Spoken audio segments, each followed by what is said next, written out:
السلام عليكم ورحمة الله. أثناء سير السيارة وضغط الفرامل يظهر عندنا صوت ضرب وطقطقة من الفرامل الخلفية في السيارة. ننزل الهاند بريك أو الفرامل اليدوية ونفك الهب من مكانه.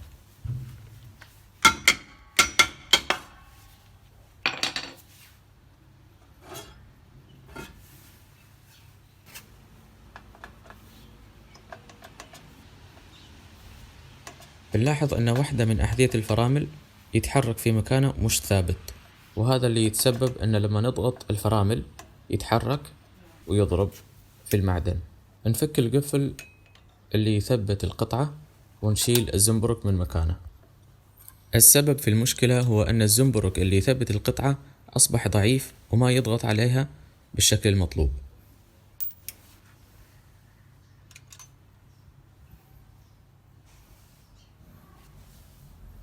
رح نجيب وردة أو وشر عدد منها ونركبها قبل الزنبرك بحيث أنه يضغط على القطعة ونتخلص من الفراغ اللي كان موجود قبل.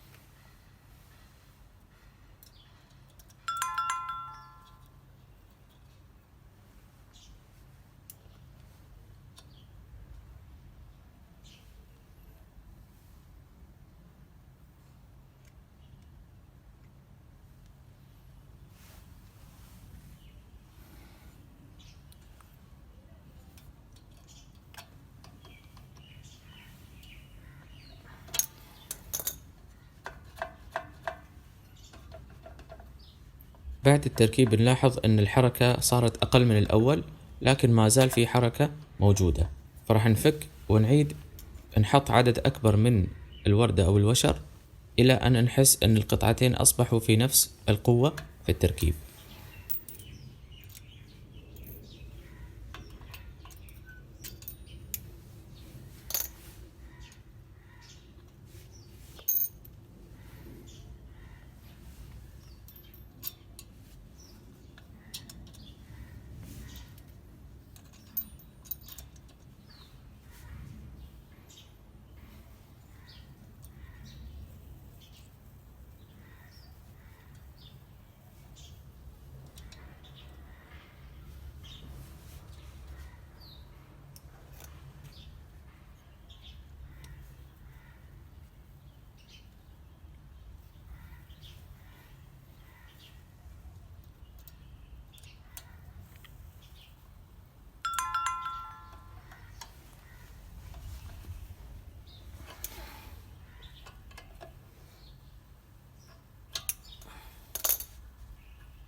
بعدها نركب الهب ونعيد وزن الفرامل بحيث انه يكون ملامس لأطراف الهب وما يكون فيه فراغ كبير بينهم.